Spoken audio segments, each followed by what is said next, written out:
Hello, it's Cinco de Mayo and trading is closed. Yesterday I said I wanted to see a gap outside of the day's range, or at least have a gap and take out the day's range promptly. When one consolidates and then moves up, it isn't prompt. So that failed. Plan B, if I call for a gap outside the day's range and it doesn't happen, next most likely scenario is we close, it'll change. We closed down less than half a point, so plan B worked. There was an optional target of 2048.22. Didn't have to print, almost always does. Here's resistance and support.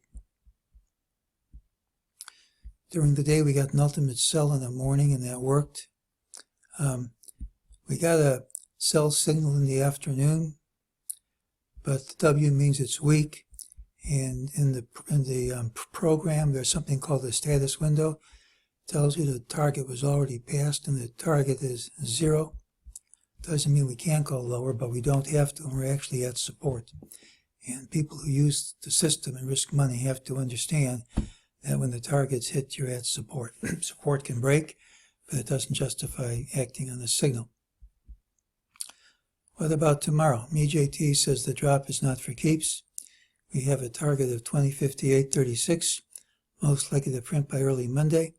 And 2059.19, that one's optional. If it doesn't print tomorrow, I'd forget about it. Well, the unemployment report comes out tomorrow. It's kind of risky to make predictions ahead of it, and if it comes out unexpectedly, all the analysis can get thrown out the window. But we are still on a buy on the 30-minute chart.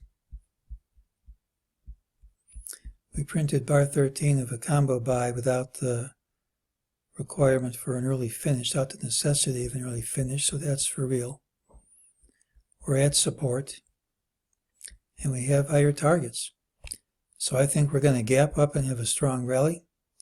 It wouldn't surprise me if the rally lasted all day. It wouldn't surprise me if we beat these prices by a large margin. And it wouldn't surprise me if we hit 2093.69 before we're done, but not necessarily all in a day. So I'm looking for a gap up and a strong rally, and if I'm wrong, it should be obvious before the open by gapping down, and I don't think that's going to happen. That's today's call.